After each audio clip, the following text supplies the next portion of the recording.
டெல்லியில் இன்னும் சில மாதங்களில் தேர்தல் நடைபெறவுள்ள நிலையில் அங்கு ஆம் ஆத்மி கட்சிக்கும் பாஜகவுக்கும் இடையே கடும் போட்டி நிலவுவதாக சர்வேயில் கூறப்பட்டுள்ளது.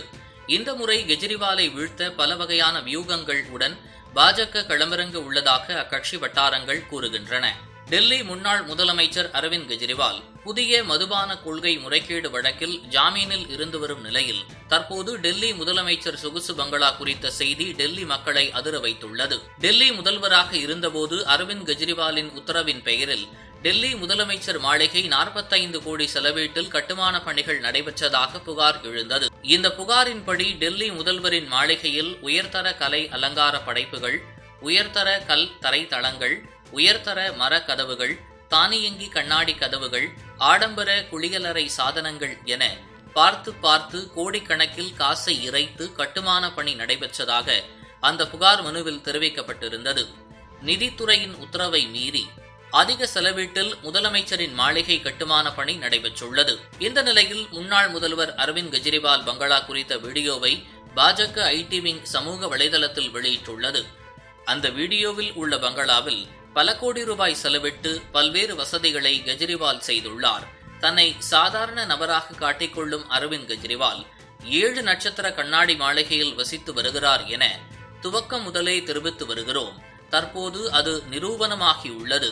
பல கோடி ரூபாய் செலவிட்டு பங்களாவில் பல்வேறு வசதிகளை கெஜ்ரிவால் செய்துள்ளார். அரசு வீடு, கார், பாதுகாப்பு வேண்டாம் என பொய் சத்தியம் செய்பவர்கள் மக்களின் வரிப்பணத்தை எப்படி கொள்ளையடிக்கின்றனர் பாருங்கள் என்ற கேள்வியை முன்வைத்துள்ளார்கள் பாஜகவினர்.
இதுபோன்று முக்கிய நிகழ்வுகள், அரசியல் தகவல்களை ஆழமாகவும் மாறுபட்ட கோணத்திலும் அறிந்து கொள்ள மறக்காமல் உங்கள் IND தமிழ் 24x7 பக்கத்தை பின்பற்றிக் கொள்ளவும். உங்கள் ஒவ்வொரு ஆதரவும் இதுபோன்று பல நிகழ்வுகளின் பின்னணியை அறிய உதவும்.